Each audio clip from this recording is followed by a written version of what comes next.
Salut. Alors aujourd'hui je vais mettre de l'engrais dans les blés. Le deuxième apport en modulation de dose. Donc là j'ai toujours mes buses lilas, mes buses pour faire de la pulvérisation. Donc je vais passer sur les buses trifilet grises, à celle-là. Parce que la dernière fois pour faire de l'azote j'avais utilisé des bleus.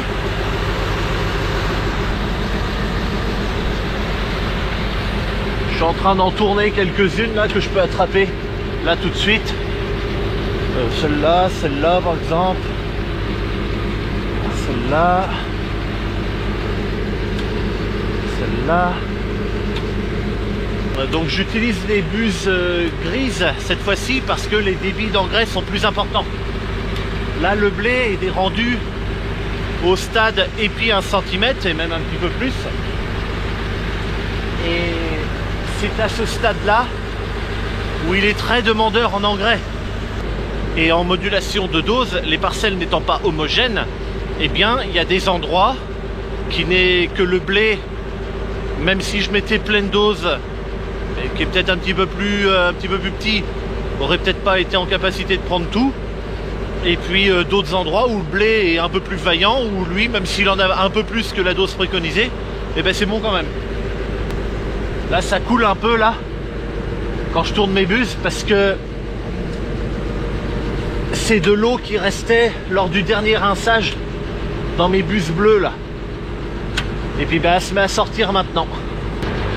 Allez, je peux pas en attraper d'autres, ça sera comme ça maintenant. Ça sera déjà ça de gagner au champ. Alors tu peux peut-être voir que ces blancs là, c'est une toute petite gelée blanche qu'on a eue ce matin. Je peux même te faire voir autre chose, regarde, tu vois, c'est même pas gelé, l'eau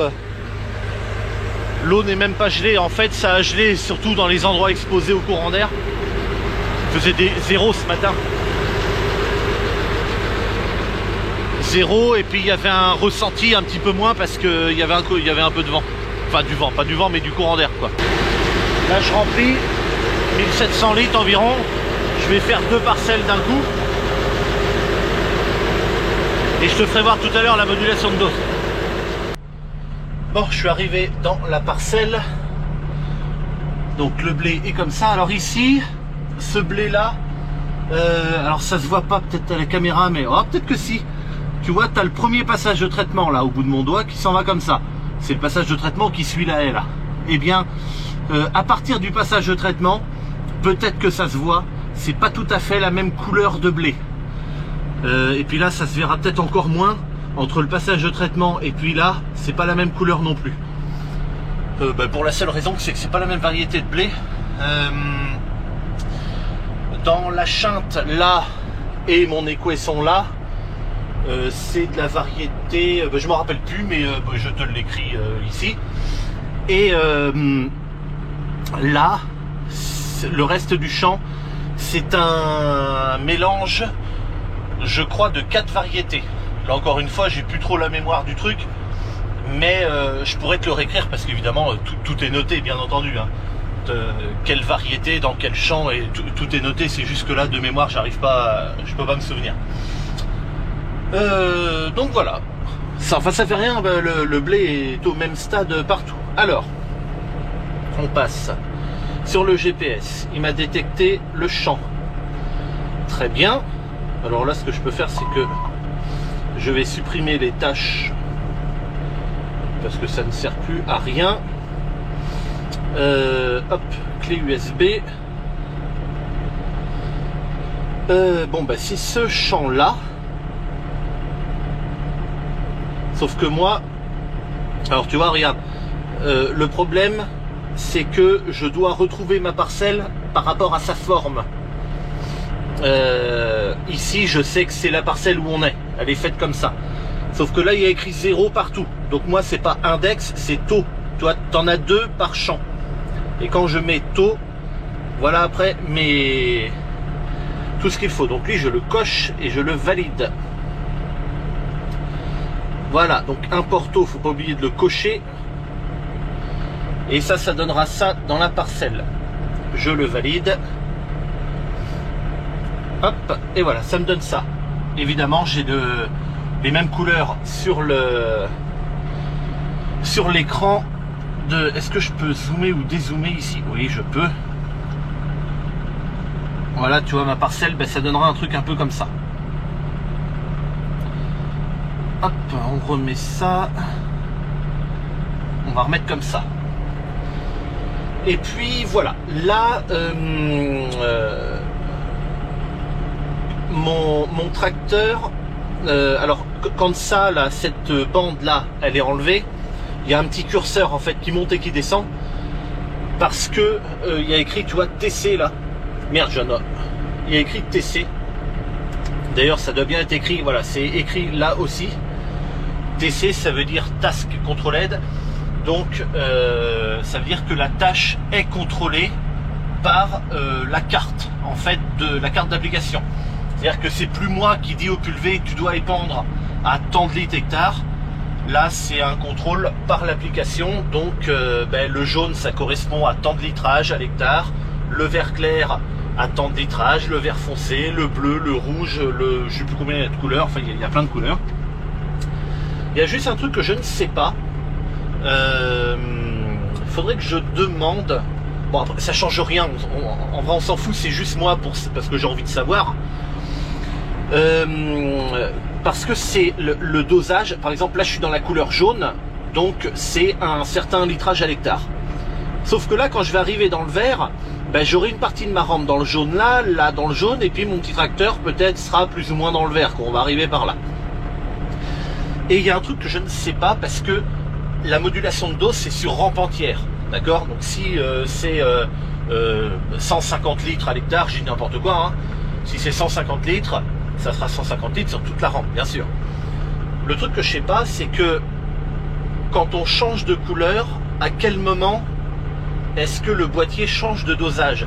Est-ce que c'est quand mon petit triangle, donc qui représente le tracteur et le pulvé en fait, hein, est-ce que c'est quand lui change de couleur, ou est-ce que c'est quand 50% de la rampe et plus sont dans une même couleur? Ça, j'en sais rien. Ça change rien, on s'en fout, le truc travaille tout seul, et puis voilà. Mais c'est juste, voilà, pour ma culture personnelle, ça me ferait plaisir de savoir ça. Bon, allez, on accélère. Je vais ouvrir un petit peu ma fenêtre parce que j'ai de la buée dans le tracteur qui commence à arriver.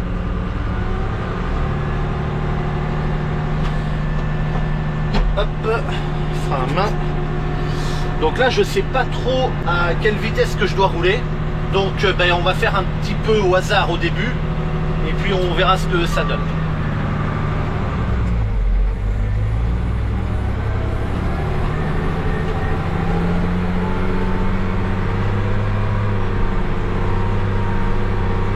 Je compare en fait par rapport à la pression au buse. C'est ça qui me fait ma comparaison.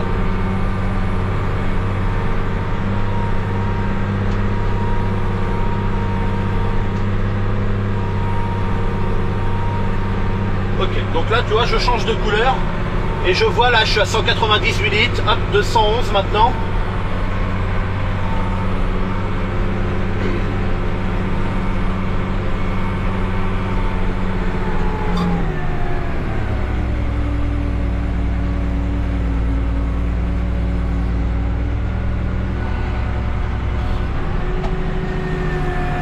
Bon sang, j'ai le soleil dans le dos, c'est désagréable.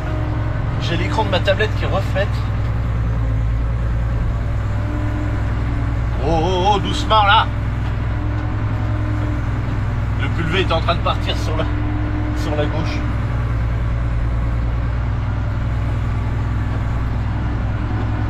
Là maintenant il faut partir à gauche. Petit pulvé, parce que c'est pas droit. Hop. Allez, c'est parti.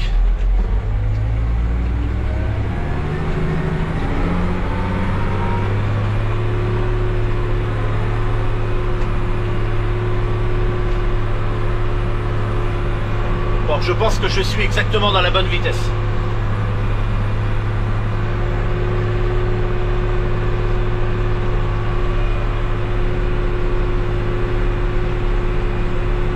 Allez, on a vraiment du beau temps aujourd'hui. Alors hier il a plu encore, mais on a vraiment vraiment du... Enfin, il a plu un peu. Le pire, c'était... Ah non, hier, il a fait super beau. Puisque c'est hier que j'ai fait ma vidéo sur l'anti-limace. Là, avec le soleil dans le dos, on voit bien les filets d'azote.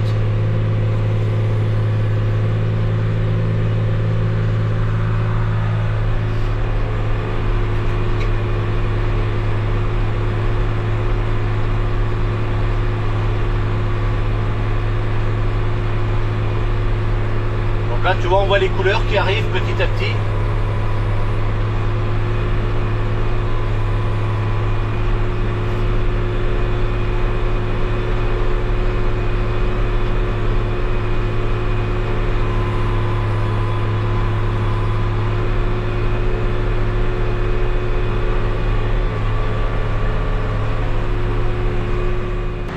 Tiens, je voulais te faire voir quelque chose. Donc tu vois, là c'est le bord du champ, on voit la borne et puis mon bout de rampe. Et puis après, comme c'est pas tout à fait droit, le chemin, enfin le bout du champ par rapport au champ qui s'en va, c'est pas un angle à 90 degrés là. Ça veut dire que là, ma rampe, elle est franchement, tu vois, le bout de mon champ il est là, au bout de mon doigt là. Donc là, ma rampe elle est franchement chez le voisin. Elle est même, 4 à 5 mètres dans le champ du voisin. Mais c'est pas un problème, je pourrais allumer ma rampe quand même parce que, étant donné que, et ça c'est bien le GPS pour ça, tu vois, là on le voit bien que ma rampe elle est dans le champ de mon voisin ici. Et donc en fait là, on peut le voir ici, seulement le premier tronçon s'allumera. On peut le voir ici, il est jaune et tous les autres sont orange. Il y a même un rappel en bas. Et quand je vais avancer, ma rampe au fur et à mesure va rentrer dans mon champ, tronçon par tronçon du coup, parce que je suis de travers. Et les tronçons vont s'allumer pour que ça commence à pulvériser seulement dans mon champ. Voilà. Et ça, j'apprécie vraiment les GPS en général, les GPS agricoles, hein, bien sûr, pour ce genre de situation-là. Ça peut se gérer à la main en faisant attention. Tu regardes, tac, tac, tac, tu allumes tes tronçons. Papa, avant, il n'avait pas de GPS et puis il ne traitait pas chez les voisins. Donc, ça peut se faire. Mais la technologie, c'est quand même une sacrée aide, mine de rien, pour tous les travaux qu'on a à faire dans nos parcelles. Allez, je pars, on peut même essayer de le faire voir, peut-être ici, tiens, allez, hop.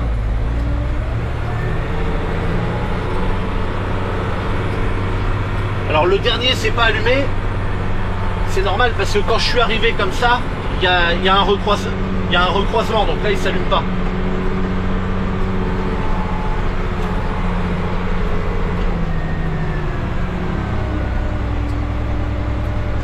Hop, il faut déjà que je fasse demi-tour.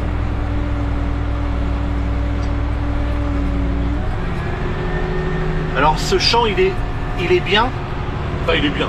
Il est comme les autres, mais ce que je veux dire c'est que il fait à peu près 72 mètres de large. Et 72 mètres, c'est 2 fois mon pulvé. Et tu vas voir que quand je vais repartir là dans mon équesson, eh bien il y a toute la partie du bas, parce que le champ ne fait pas la même largeur si tu as vu la carte au début. Eh bien il y a toute une partie où ça touche, mais c'est vraiment le champ a été fait pour le pulvé ou inversement. Marche avant. Oh, putain, avec la caméra c'est chiant. Allez. Est-ce qu'on verra mieux sur la carte peut-être ouais.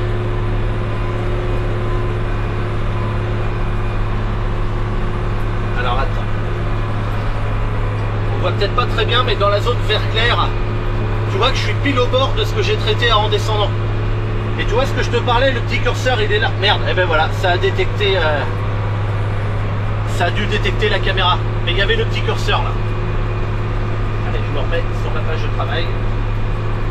Oh le lièvre!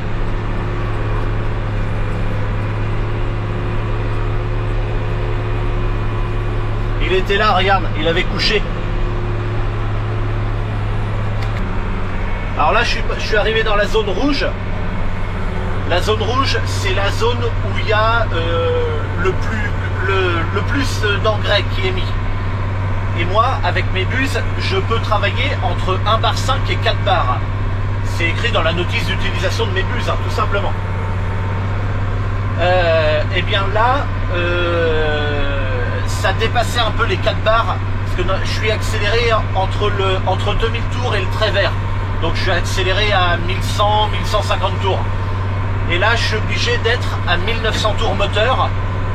D'ailleurs, je pourrais même être un petit peu plus pour être à 3 bar 6, 3 bar 7. Voilà. En fait, c'est bien. J'ai seulement à lever le pied un tout petit peu. Je perds quoi, 1 km/h. Et ça me permet quand même de faire la modulation. Après, il existe différents systèmes hein, pour faire de la modulation. Notamment avec un système à impulsion. Je crois que Gilles du Loiret a un système comme ça. Tu as chez Amazon des systèmes à double buse. Alors là après il faut avoir une option qui s'appelle AMA Select. Et en fait c'est de la coupure buse à buse. Mais sur le porte-buse, donc tu as 4 jets. Souvent de fois tu as 2 jets pinceau, 2 jets à azote. Enfin 2 buses à azote. Et les 2 buses à azote peuvent éventuellement s'ouvrir toutes les deux en même temps. Si jamais tu roules trop vite. Ou que la pression est trop élevée par exemple. Mais en gardant le même volume d'épandage évidemment. Et puis après il existe également, moi je pourrais avoir ça, ce sont des buses à débit variable. En fait à l'intérieur il y a une espèce de membrane qui s'ouvre plus ou moins et ça te permet d'avoir des débits différents à pression égale, à quelque chose près. Alors ça, moi je pourrais utiliser ça puisque j'ai un système, j'ai pas un système coupure, buse à buse, machin, tout ça. Donc je pourrais avoir un truc un peu comme ça, sauf que les buses là, à débit variable, comment je peux dire ça? Non, si je vais le dire gentil, elle coûte un bras. Alors quand il faut que tu en achètes 72, le prix à la fin ça fait très très élevé. Par contre après effectivement confort de travail et tout hein. Mais bon attention hein, ces bus là elles sont pas capables de moduler non plus sur des plages énormes. Alors les plages sont importantes quand même mine de rien. Mais bon voilà, c'est pas non plus je peux pas tout faire quoi.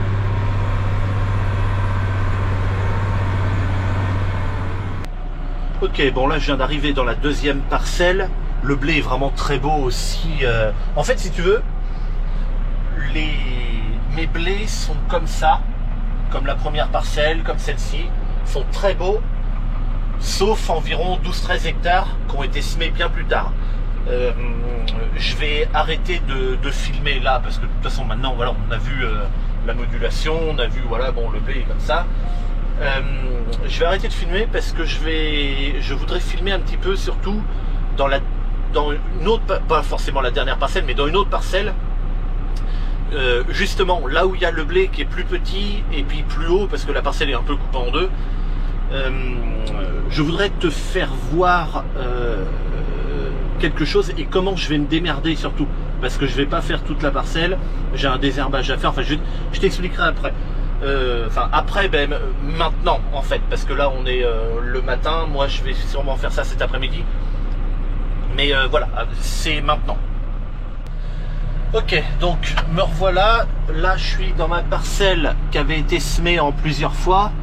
Donc là côté gauche, jusque là la différence de couleur au bout de mon doigt là, ça avait été semé avant.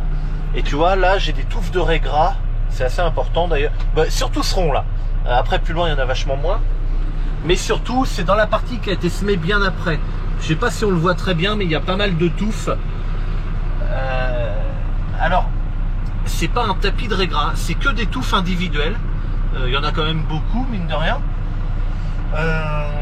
Je vais tester un désherbage pour ces touffes de raies gras. Alors il y a 14 hectares de semer comme ça après là. Et ce qui va se passer c'est que je vais essayer un désherbage, mais pas sur les 14 hectares, parce que il y a des endroits où il y en a, et puis il y en a d'autres, il y en a vraiment moins. Donc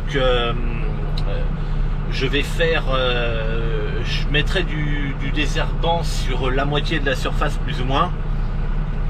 Et ce qui va se passer, c'est qu'en fait, normalement, des touffes de raies gras comme ça, moi j'ai du raies gras résistant chez moi, et des touffes comme ça, c'est increvable, à part avec du glyphosate, mais tu vois bien que je ne peux pas utiliser de glyphosate ici, sinon mon blé va mourir.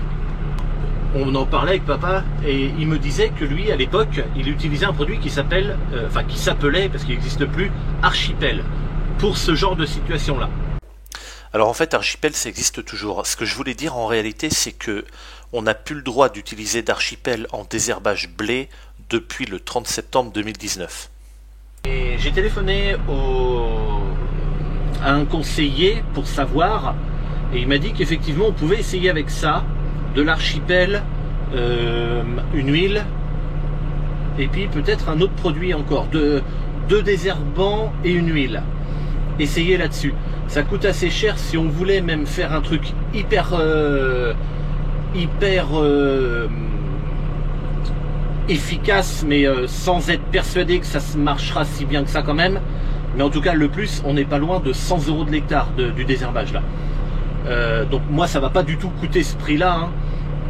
Mais c'est pour ça que je le fais sur une petite surface, parce que l'investissement du désherbage est important là pour le coup, sans garantie vraiment que ça marche.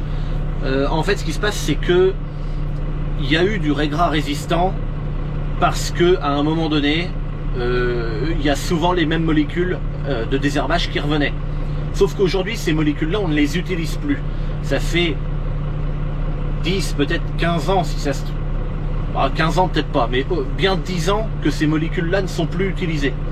Et le conseiller me disait que le raies gras, quand il est résistant mais qu'on n'utilise plus ces produits-là sur lui, c'est arrivé, c'est vraiment arrivé d'autres fois où il perdait sa résistance, le raies gras, puisque vraisemblablement il n'avait plus besoin d'être résistant contre cette molécule-là d'herbicide, et au bout d'un moment il perd sa résistance. Alors je vais essayer, on verra bien. Si ça marche, ça marche. Si ça marche pas, ben, de toute façon je le saurai même pour l'avenir, parce que quand un essai ne marche pas, on a quand même des informations. Et donc voilà. Donc là, je vais pas faire d'engrais là-bas dedans. D'ailleurs, tu vois, enfin, j'étais resté même. Faut que je pense à réouvrir mes tronçons, parce que ben, ma bande là, je l'ai pas traitée. Tu vois, j'ai traité que le côté là. Là, je peux traiter pleine rampe parce que le hasard fait que quand je me suis arrêté de semer, c'est pile poil au bout de ma rampe. Ça c'est le hasard, hein. J'ai pas fait exprès d'arrêter de semer à ce moment là, bon en fait c'est comme ça quand même. Et puis à l'autre bout là-bas, il faudra que je fasse pareil, que je coupe une demi-rampe, parce que la chante a été semée bien après. Et ça m'arrange bien parce que, alors il faut surtout pas mettre d'engrais juste avant de faire un désherbage, puisque la plante va commencer à prendre l'engrais et le désherbage sera d'autant moins efficace. Et puis de toute façon c'est pas un problème, puisque le blé est encore trop petit pour avoir une dose d'azote que mérite un blé au stade des pieds 1 cm. Voilà, je sors pas dehors parce que le vent s'est vachement levé et il commence à pleuvoir. Je sais pas si ça se voit sur la vitre, la pluie arrive de là-bas comme ça. Et je le regardais tout à l'heure sur le radar météo. Hop, là tu vois, on arrive vraiment en limite, la pluie arrive comme ça dessus sur nous. Voilà. Et puis ben moi, tu sais pas, ben, je suis arrivé au bout de cette vidéo, et puis ben écoute, je te dis à bientôt pour une prochaine. Salut.